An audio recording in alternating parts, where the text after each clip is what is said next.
Shalom Jemaat Victory Church Indonesia, apa kabar semuanya? Senang sekali saya bisa ada bersama saudara sekali lagi pada pagi hari ini untuk kita sama-sama beribadah online bersama. Dan saya percaya Tuhan beserta dengan kita dan Dia akan menjamah hidup kita, memulihkan hidup kita melalui ibadah online ini.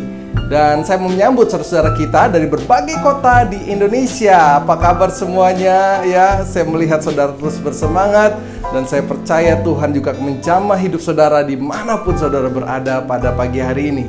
Saya akan menyampaikan beberapa pengumuman penting yang akan kita lakukan selama seminggu ke depan. Yang pertama, setelah ibadah ini selesai jam 9 pagi ada ibadah sekolah minggu melalui Victory Kids Indonesia di channel YouTube ya. Jadi pastikan anak-anak Bapak Ibu untuk selalu termotivasi untuk ikut mengikuti kisah yang luar biasa. Dan saya percaya kisah ini akan masuk dalam hati mereka.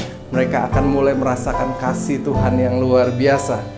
Dan yang berikutnya, minggu depan setiap Jumat jam 7 malam ada Victory Youth and Teens ya.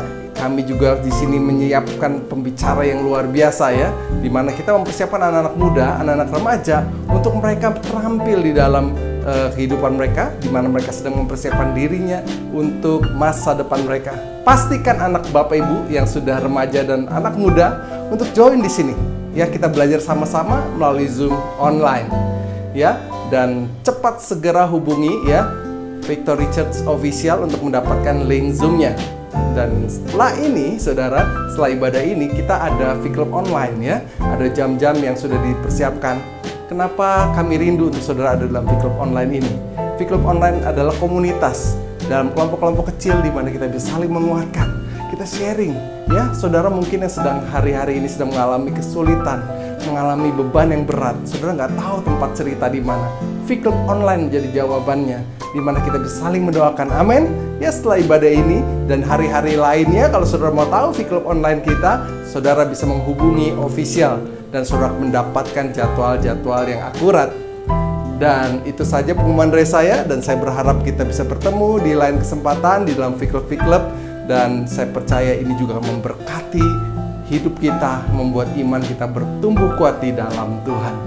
Baiklah saudara, kita akan memulai ibadah pada pagi hari ini dengan berdoa.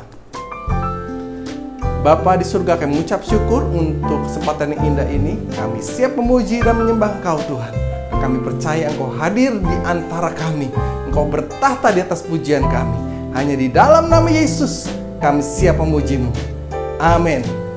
Selamat beribadah, Tuhan Yesus memberkati.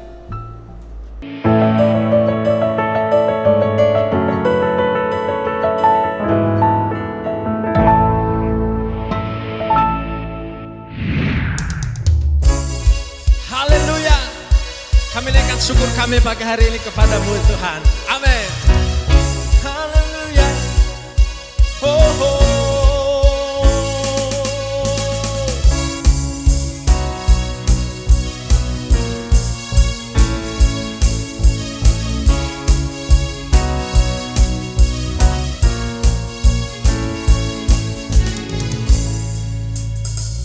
Pada siapa kau bandingkan perbuatannya yang heran? Tak ada kerajaannya yang terbesar, tak akan tergoyahkan. Semua musuhku gemetar mendengar namamu Tuhan. Sorai kemenangan semuanya sungguh tak tertandingi. Tak ada yang setara denganmu. Hanya Yesus Tuhanlah yang terhebat, jauh melebihi dari penguasa di dunia. Kerajaanmu kekal. Oh, oh. Terima kasih Tuhan. Pada siapa kau bandingkan perbuatannya yang heran? Tak ada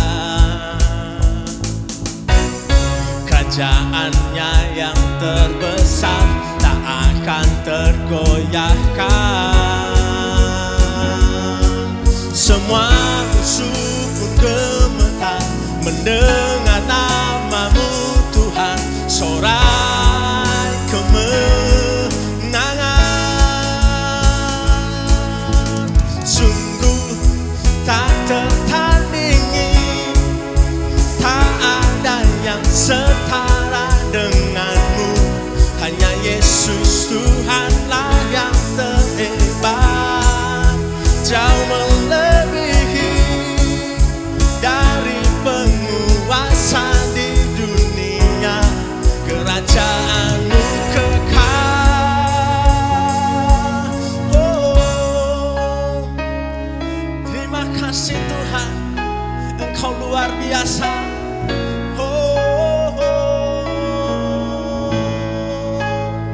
Kami bersyukur, Engkau baik. Amin.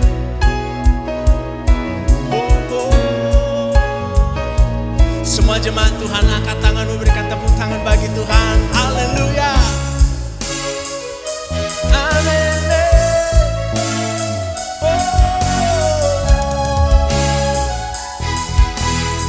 Terima kasih, katakan sama-sama. Sungguh tak tertandingi, tak ada yang setara denganmu. Hanya Yesus Tuhanlah yang terhebat, jauh melebihi dari penguasa di dunia.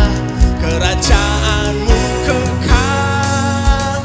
Sungguh tak tertandingi, tak ada yang setara denganmu.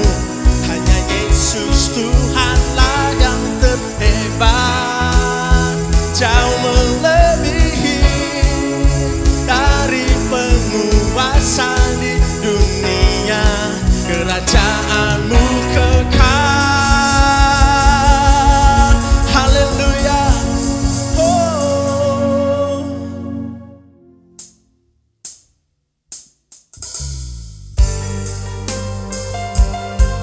Terima kasih Tuhan. Kami siapkan hati kami pagi hari dengan firman.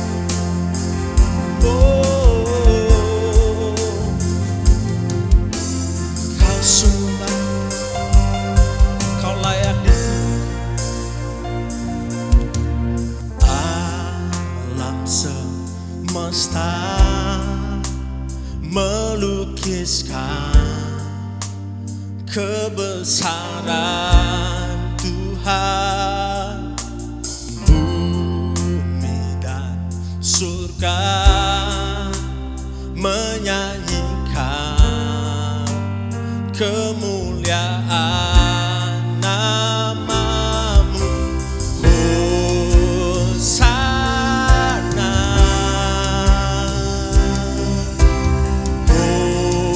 Hosana. Oh, layak dipuji, disembah. Kaulah yang bertahta dulu, sekarang, dan selamanya. Raja atas segala raja, namamu besar termulia.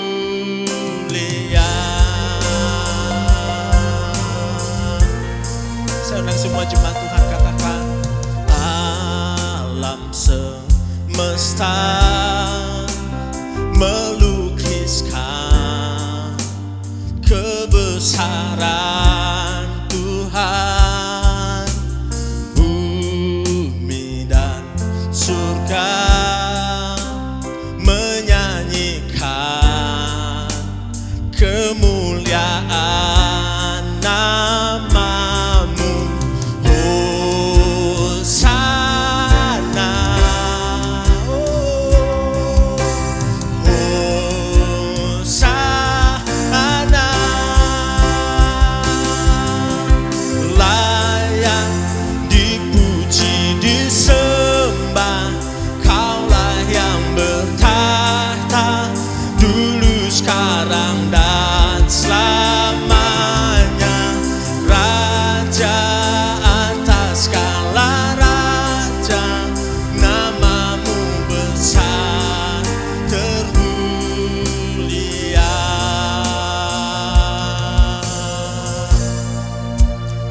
bersyukur kepada-Mu Tuhan.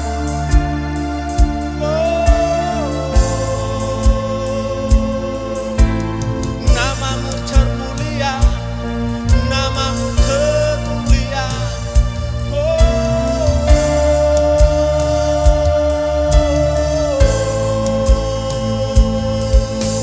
Mari kita angkat tangan kita, sama-sama katakan Hosana, Hosana,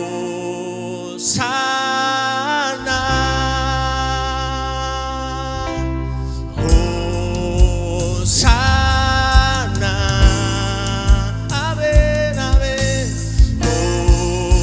Hosana,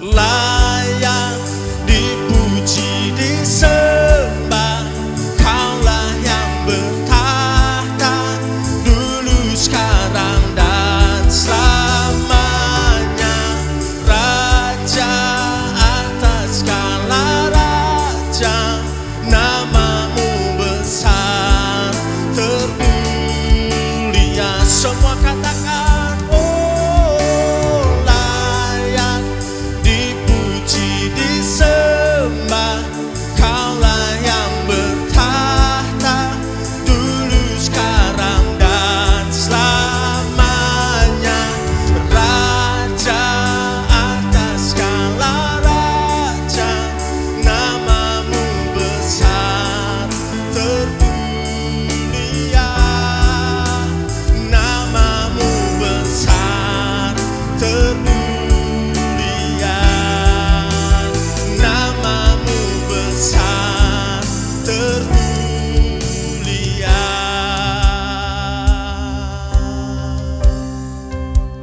Haleluya, Nama-Mu besar, Engkau termulia, Kau layak disembah Tuhan.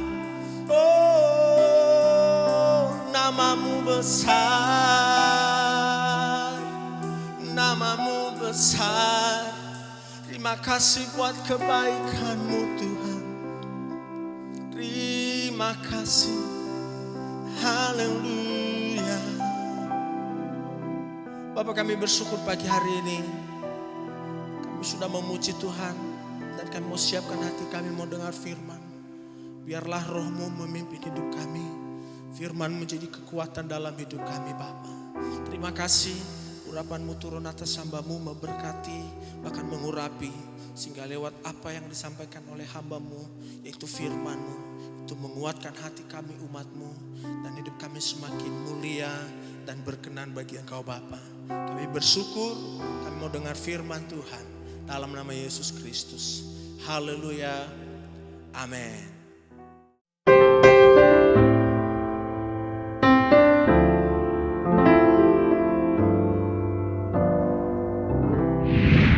Shalom Bapak Ibu Saudara sekalian, senang sekali kita masih bisa berjumpa dan kembali mendengar firman Tuhan yang akan menyembuhkan dan memulihkan hidup kita. Beberapa minggu ini kita belajar tentang satu kebenaran firman Tuhan mengenai jebakan iblis. Iblis memasang jebakan dalam hidup kita.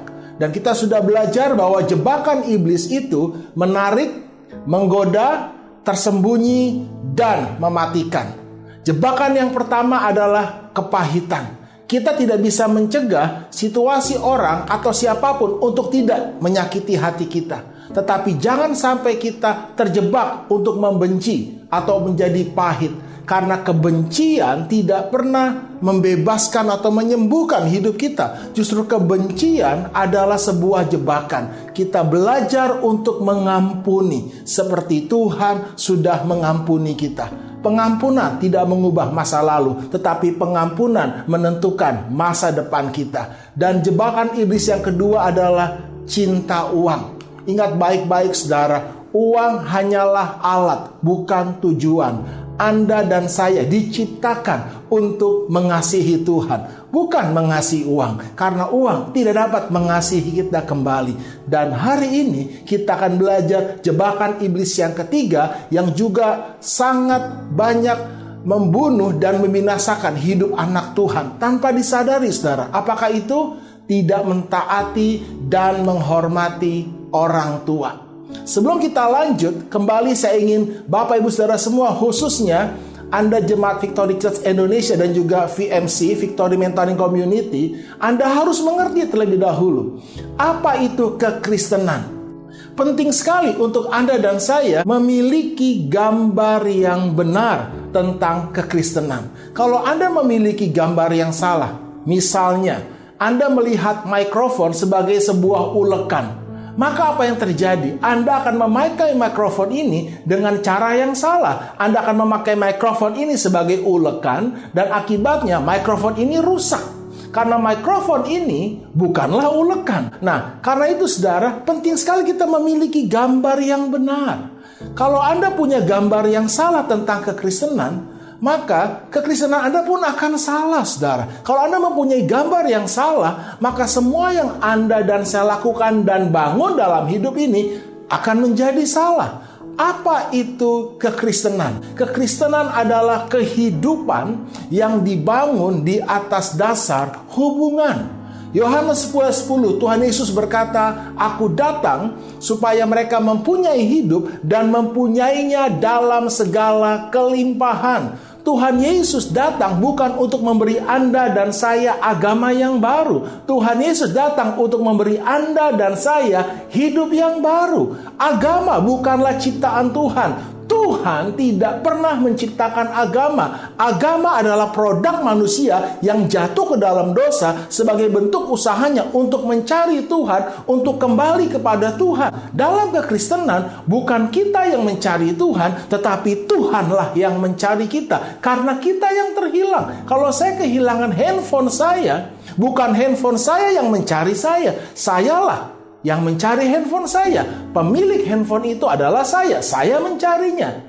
Dan kita adalah milik Tuhan. Dan Tuhan mencari kita. Tinggal keputusan di tangan kita semua. Apakah kita mau ditemukan oleh Tuhan? Karena itu sadarlah, kekristenan bukanlah sebuah agama, tetapi kekristenan adalah sebuah kehidupan. Yesus datang untuk memberi Anda dan saya hidup yang baru. Dan dasar dari kehidupan adalah hubungan. Yohanes pasal yang ke-15 ayat ke-4. Sama seperti ranting tidak dapat berbuah dari dirinya sendiri kalau ia tidak tinggal pada pokok anggur. Demikian juga kamu tidak berbuah jikalau kamu tidak tinggal di dalam aku. Jadi fokus kekristenan bukan kepada perbuatan kita dahulu, tetapi kepada hubungan kita yang dipulihkan dengan Tuhan. Kalau hubungan Anda dan saya pulih dengan Tuhan, maka kehidupan itu akan mengalir. Tuhan menaruh kehidupan dalam hubungan. Tidak ada kehidupan di luar hubungan.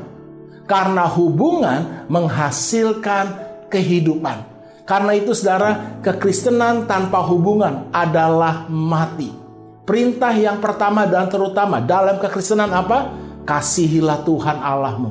Itulah esensi dari kekristenan. Kalau kita berkata kita mengasihi Tuhan, tetapi kita membenci saudara kita, maka kita adalah pendusta. Kita adalah pembunuh. Karena itu sadarilah saudara, yang terpenting, yang harus kita bangun dalam hidup ini adalah hubungan. Termasuk dalam Victory Church Indonesia. Itu sebabnya saudara, saya memotivasi Bapak Ibu saudara semua untuk terlibat dalam V-Club online saudara, di mana Anda dan saya terkonek dalam satu komunitas untuk kita saling menguatkan, untuk kita saling membangun dengan berpusat kepada Kristus. Kekristenan bukan sekedar aktivitas Anda rajin ke gereja. Tanpa Anda memiliki hubungan yang didasarkan oleh kasih dan kebenaran yang berpusat pada Kristus, maka saudara, kekristenan kita hanyalah agama, rutinitas, tidak ada kehidupan, tidak ada pembaharuan dalam hidup kita. Sadarilah, mari kita bangun hubungan dalam hidup kita, karena hubungan menghasilkan kehidupan. Amsal 15 ayat 17 berkata, lebih baik sepiring sayur dengan kasih daripada lembu tambun dengan kebencian. Tuhan tidak pernah menaruh kebahagiaan di dalam kekayaan. Tidak ada kehidupan dalam kekayaan. Kehidupan, kebahagiaan hanya ada dalam hubungan. Lebih baik sepiring sayur asam yang mungkin hampir asam, tapi dengan kasih. Daripada lembu tambun, steak wagyu, tapi dengan kebencian. Karena itu saudara, apa yang paling iblis ingin rusak dan hancurkan dalam hidup manusia? Hubungan. Iblis ingin merusak hubungan. Dan kita sudah belajar lewat apa saudara? Memasang jebak maut. Dengan kepahitan, kita membenci orang yang melukai kita. Kita membenci orang yang menyakiti kita. Anda masuk dalam jebakan itu, hidup Anda hancur, hidup Anda binasa. Apalagi iblis masang jebakan cinta akan uang. Kalau Anda cinta akan uang, maka hubungan Anda akan rusak. Karena Anda menempatkan uang lebih penting daripada hubungan. Sehingga banyak orang mengorbankan hubungan hanya karena uang. Maka hidupnya hancur, saudara. Jadi sadari. Karena itu, apa yang Tuhan harus sembuhkan dan pulihkan lebih dahulu dalam hidup kita manusia? Hubungan. Tanpa adanya pemulihan hubungan, maka tidak ada pemulihan dalam kehidupan kita. Sebelum keuangan Anda dipulihkan, sebelum kesehatan Anda dipulihkan, sebelum seluruh hidup Anda dipulihkan, hal pertama yang harus pulih dalam hidup Anda dan saya adalah hubungan. Matius 22 ayatnya yang ke-37 berkata, jawab Yesus kepadanya, kasihilah Tuhan Allahmu dengan segenap hatimu, dan dengan segenap jiwamu, dan dengan segenap akal budimu. Itulah hukum yang terutama dan yang pertama. Dan hukum yang kedua yang sama dengan itu ialah, kasihilah sesamamu manusia seperti dirimu sendiri. Pada kedua hukum inilah tergantung seluruh hukum Taurat dan kitab para nabi. Karena itu saudara, kekristenan adalah kehidupan yang dibangun di atas hubungan kita dengan Tuhan, diri kita sendiri, dan juga dengan sesama. Kalau hubungan Anda beres dengan Tuhan, maka hubungan Anda pun pasti akan beres dengan diri Anda sendiri dan juga dengan sesama kita manusia. Kasihilah sesamamu manusia seperti kamu mengasihi dirimu sendiri. Bagaimana mungkin kita bisa mengampuni orang yang menyakiti kita kalau kita pun sulit mengampuni diri kita sendiri? Karena itu penting sekali Anda dan saya menerima, menyadari akan betapa besarnya kasih Tuhan, pengampunan Tuhan dalam hidup kita, sehingga kita bisa menerima, mengampuni diri kita, sebab Tuhan lebih dahulu menerima dan mengampuni kita, dan kita pun bisa mengampuni sesama kita, orang yang menyakiti kita. Nah, saudara, apakah itu sesama kita? Yang pertama, sesama kita bicara tentang otoritas. Yang kedua, dengan teman sekerja. Dan yang ketiga, dengan bawahan atau orang-orang di sekeliling kita. Itulah sesama kita. Dan hari ini kita akan fokus hubungan dengan otoritas kita, yaitu orang tua kita. Sadarilah bahwa hubungan kita dengan orang tua kita menentukan hidup kita. Ayo katakan, ganti dengan kata saya, kata kita ganti dengan kata saya. Hubungan saya dengan orang tua saya menentukan hidup saya. Efesus 6 ayat yang pertama sampai ketiga. Hai anak-anak, taatilah orang tuamu di dalam Tuhan, karena haruslah demikian. Hormatilah ayahmu dan ibumu. Ini adalah suatu perintah yang penting, seperti yang nyata dari janji ini, supaya kamu berbahagia dan panjang umurmu di bumi. Semua orang ingin hidup berbahagia dan panjang umur di bumi. Pertanyaan pentingnya hari ini, apa yang harus saya lakukan untuk saya bisa hidup bahagia dan panjang umur di bumi? Apa jawabannya, saudara? Oh, supaya saya berbahagia dan panjang umur di bumi, saya harus punya banyak uang. Apakah begitu? Tidak, saudara. Oh, supaya saya berbahagia dan panjang umur di bumi, saya harus punya pendidikan yang tinggi. Saya harus berolahraga, makan makanan yang sehat. Tidak ada yang salah dengan semua itu. Ya, Anda harus berolahraga, Anda harus makan makanan yang sehat, Anda harus belajar juga mengatur keuangan Anda. Tetapi itu semua bukanlah kunci untuk Anda berbahagia dan panjang umur di bumi. Rahasia untuk kita hidup berbahagia dan panjang umur di bumi adalah taatilah orang tuamu di dalam Tuhan. Hormatilah ayahmu dan ibumu. Apakah ada masalah dengan hal ini? Apakah Anda punya problem untuk mentaati orang tua Anda dan menghormati orang tua Anda? Jawabannya adalah Ya, yang pertama, ketika orang tua kita tidak menjadi teladan. Ketika orang tua kita tidak menjadi teladan, itulah masalahnya, Pak. Saya tidak bisa taat, saya tidak bisa hormat. Bagaimana mungkin saya bisa hormat dan taat sama orang tua saya? Mereka tidak jadi teladan, mereka tidak jadi contoh. Saya ambil contoh ya saudara ya. Ada orang tua berkata kepada anaknya, "Nak, kamu jangan merokok ya. Merokok itu tidak baik, tidak sehat." Tapi papanya sendiri seorang perokok. Bagaimana mungkin, Pak, saya bisa taat sama orang tua saya? Orang tua saya tidak melakukan apa yang dia katakan. Atau misalnya, "Nak, kamu harus ke gereja. Kamu harus setia. Kamu harus berdoa. Kamu harus hidup kudus." Tapi papanya sendiri pun, orang tuanya sendiri pun tidak memberikan contoh. Itulah masalahnya, saudara. Ada seorang anak hamba Tuhan. Dia terikat dengan pornografi. Anda tahu mengapa? Karena dia kecewa, dia marah kepada orang tuanya. Orang tuanya seorang hamba Tuhan, dia khotbah, dia melihat orang tuanya khotbah tentang kekudusan, tentang hidup kudus, tapi dia mendapati di lemari tersembunyi di ayahnya, dia mendapati ada begitu banyak buku porno, majalah porno, dan mungkin film-film porno, saudara. Itu membuat dia tidak bisa respect, dia tidak bisa lagi percaya kepada orang tuanya. Nah, yang kedua, saudara, ketika hati anak sudah terluka, ketika hati seorang anak terluka, seorang anak akan sulit sekali menghormati dan mentaati orang tuanya. Apa yang paling melukai hati seorang anak? Ketika anak itu melihat papa dan mamanya saling menyakiti, atau papanya menyakiti mamanya, dan atau mamanya juga menyakiti papanya, saudara.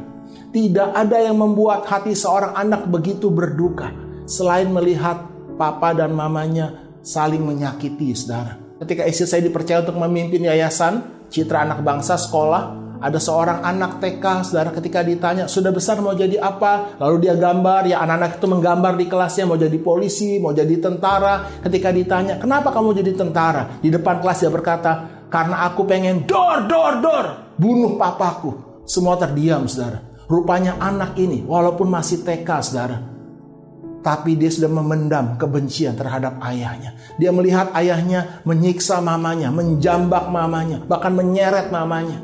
Itulah yang memberikan dia rasa benci. Dan anak ini sulit hormat kepada orang tuanya.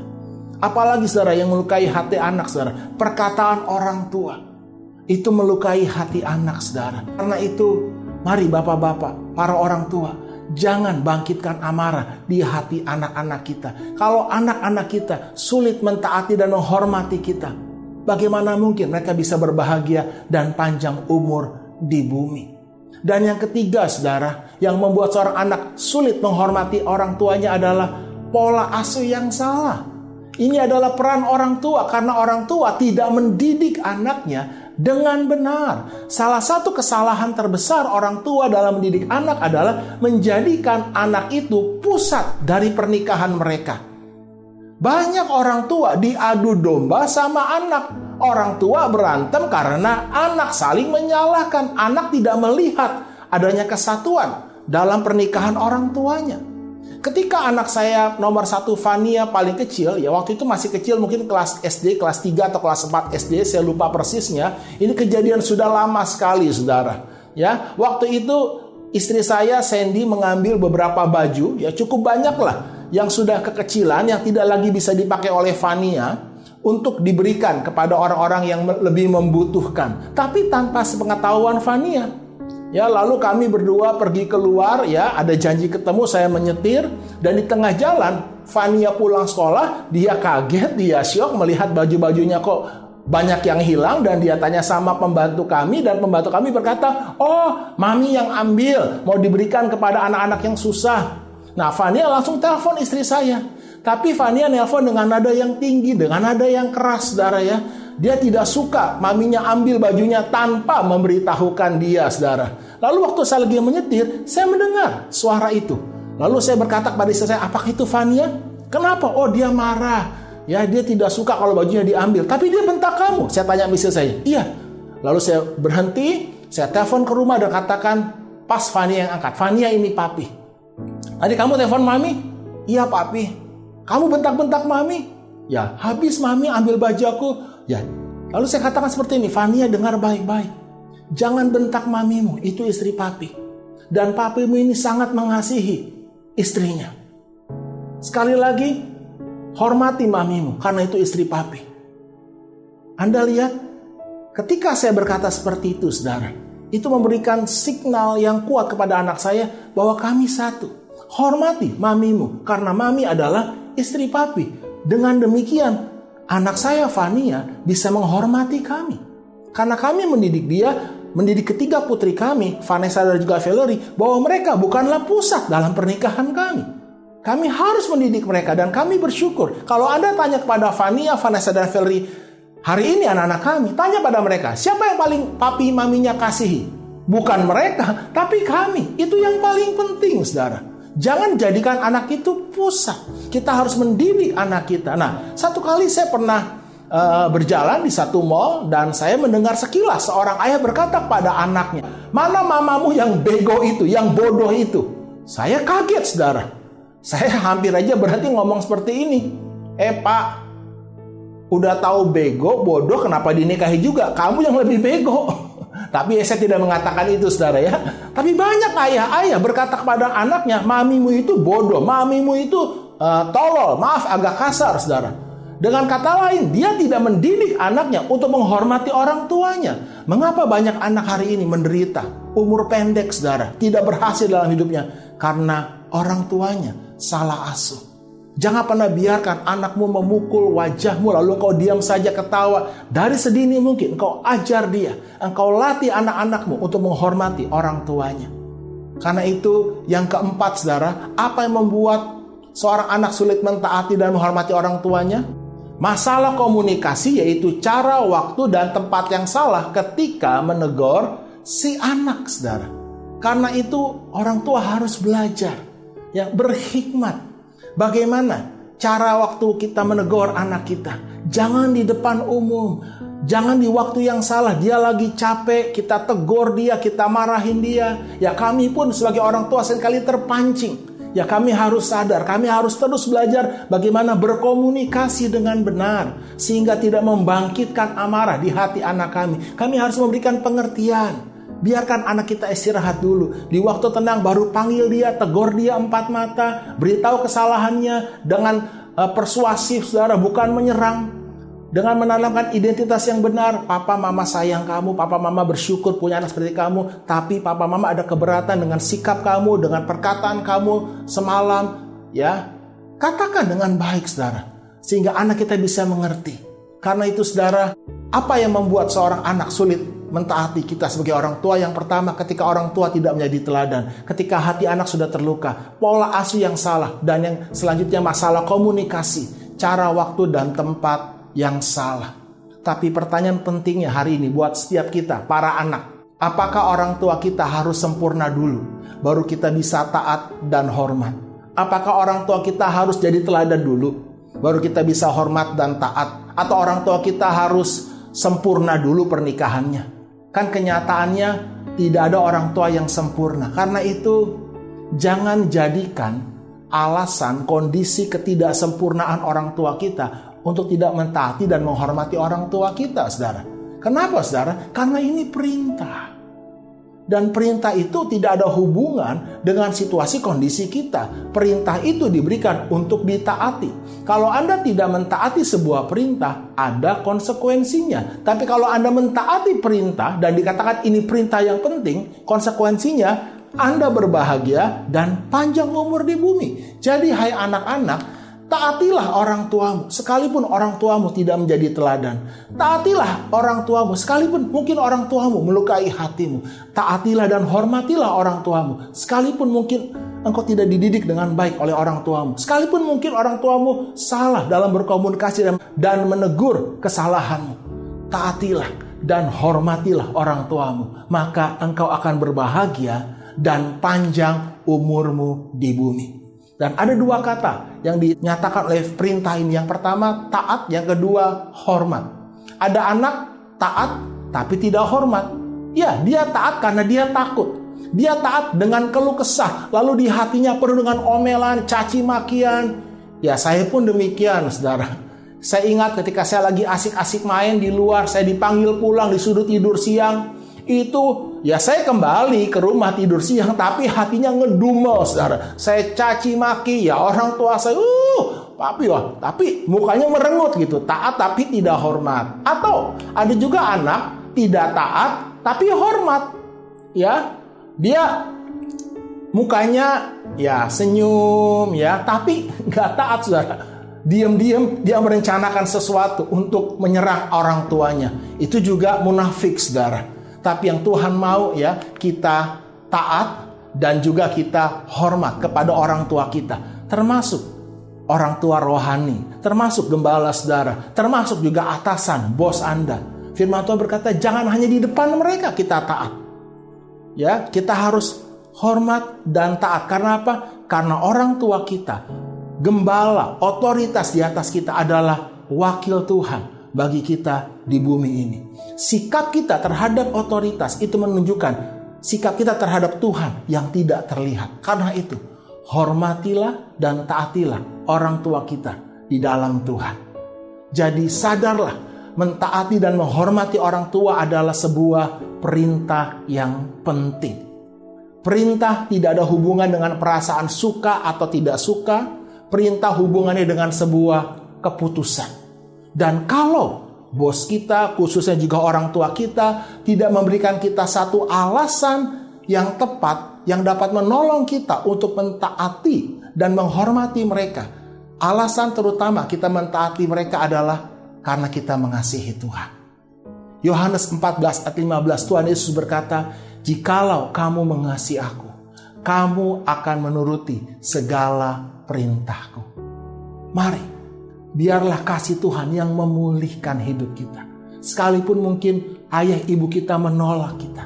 Tetapi ketika engkau sadar bahwa engkau sudah dikasihi, engkau sudah diterima oleh Tuhan, engkau bisa mengasihi orang tuamu, mengampuni orang tuamu, memberi uang, ya, menolong mereka secara finansial, sekalipun mungkin mereka tidak menjadi teladan buat kita. Sekalipun mungkin mereka masih menyakiti hati kita. Kita melakukan itu karena apa? Karena kita mengasihi Tuhan. Karena Tuhan telah lebih dahulu mengasihi kita. Dan kita mengasihi orang tua kita. Kita menghormati orang tua kita. Karena Tuhan lebih dahulu mengasihi kita. Kita mengalirkan kasih Tuhan kepada orang tua kita. Lewat pengampunan, lewat pemberian kita, lewat ucapan terima kasih kita, saudara. Dan engkau akan berbahagia dan panjang umurmu di bumi.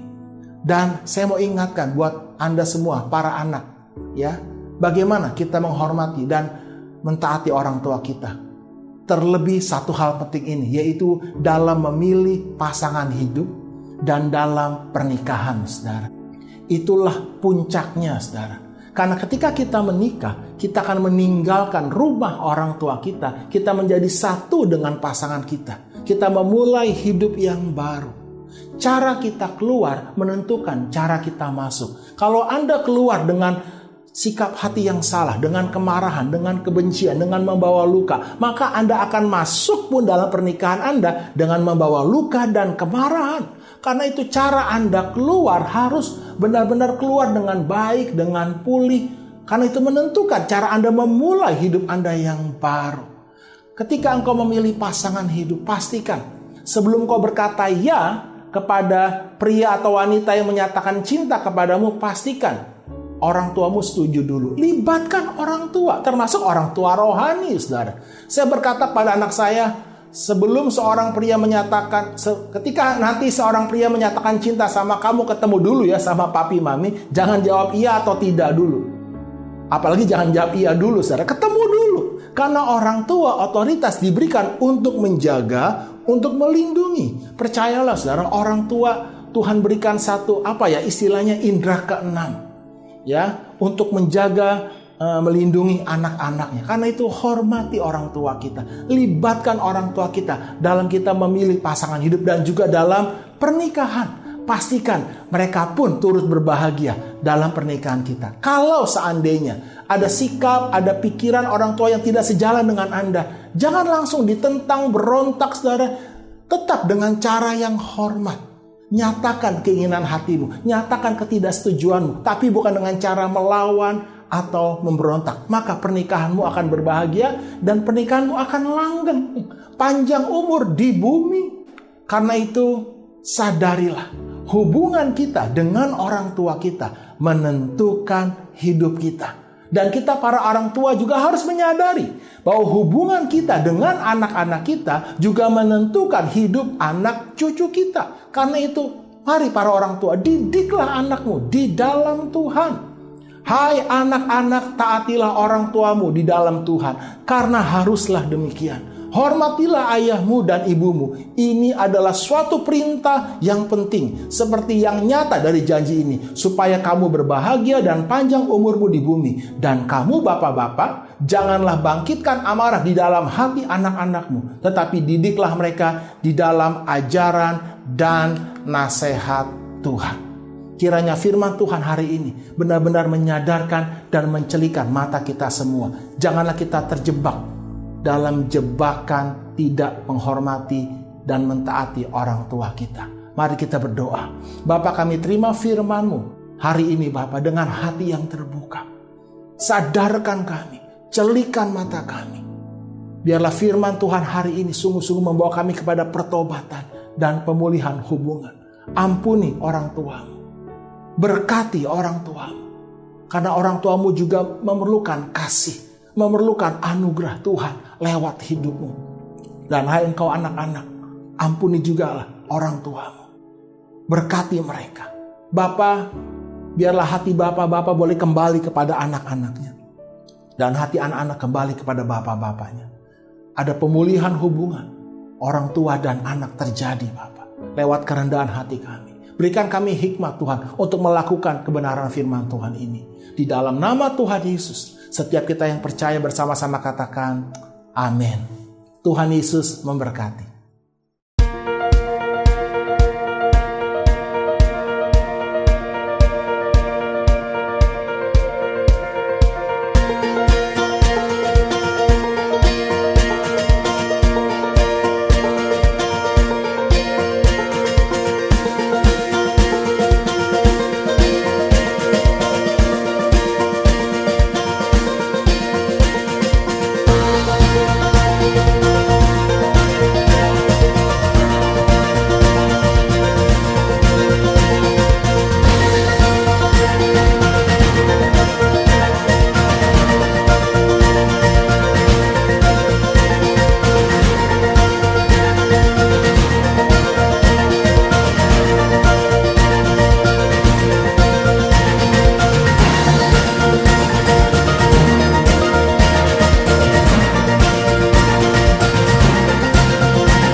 Haleluya, luar biasa. Kita sudah mendengarkan kebenaran firman Tuhan yang sudah disampaikan oleh Pastor Doni.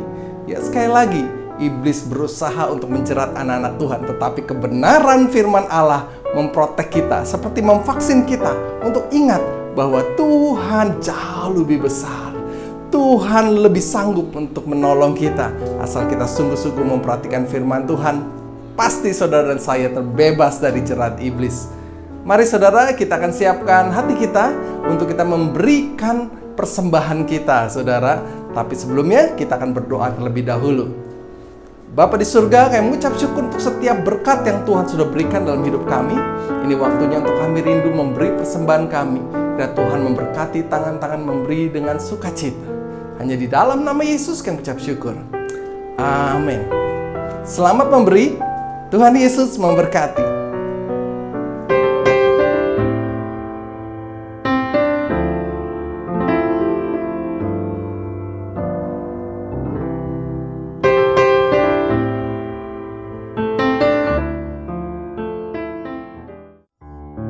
Puji Tuhan, kita tiba di akhir ibadah online kita hari ini.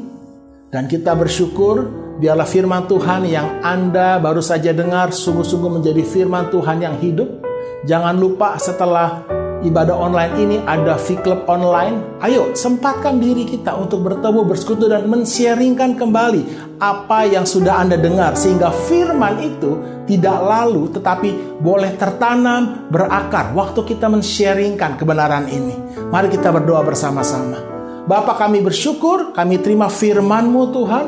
Kalau sebentar juga umat-Mu akan berkumpul dalam V-Club online Tuhan, Engkau yang memberkati persekutuan kami Tuhan. Kami percaya waktu kami berkumpul, bersekutu, Engkau ada di tengah-tengah kami Tuhan. Dan biarlah firman yang kami dengar ini boleh menjadi firman yang memerdekakan, menyembuhkan, dan menguatkan, memulihkan hidup kami. Saudara, terima berkat Tuhan hari ini. Jika engkau baik-baik mendengar suaraku ini dan melakukannya dengan setia, maka berkat ini akan datang dan mencapai hidupmu. Engkau akan tetap naik, bukan turun. Engkau akan menjadi kepala dan bukan menjadi ekor. Tuhan membuat berhasil apapun yang dikerjakan tanganmu. Dan banyak orang akan melihat hidupmu, lalu percaya dan kembali kepada Tuhan. Karena hidupmu mencerminkan kemuliaan Tuhan. Engkau akan berbahagia dan engkau akan panjang umurmu di bumi ini. Di dalam nama Tuhan Yesus, setiap kita yang percaya menerima berkat ini, bersama-sama katakan, amin. Selamat hari Minggu. Tuhan Yesus memberkati.